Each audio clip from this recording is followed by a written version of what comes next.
I know this is my path. I know this is what I'm supposed to do. I used to, when people asked me a couple years ago, oh, what do you do?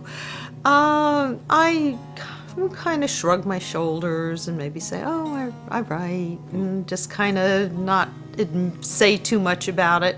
And now I understand that this is what I am and who I am. I am a writer, I'm a poet, and I'm a lyricist, and this is what I do. I have a gift. I recognize it as a gift. And I recognize that it is supposed to be shared with the world. It is not some private stash that I'm keeping under my bed that someday grandchildren will dig out and say, what's this? No, these are things that the world wants to see and should see.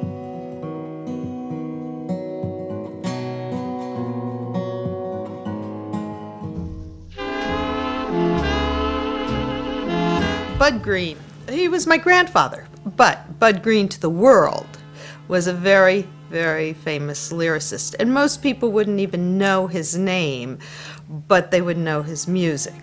He wrote in the 20s, he wrote in the 30s and 40s. His most famous song, Sentimental Journey.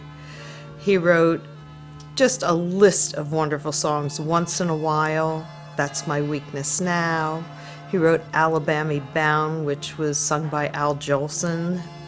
Wonderful, wonderful song. I actually have a picture of him somewhere around here with Al Jolson. He not only lived in New York during his writing career, he also lived in California for a short time, took the family out there.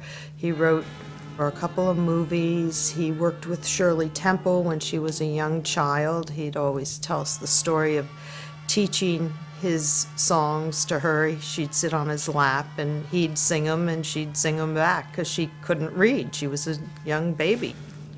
He had a very interesting career, knew everyone of the age. When I closed up his house, I came across a personal letter from Bing Crosby to Bud. He knew Frank Sinatra. He knew all the wonderful singers.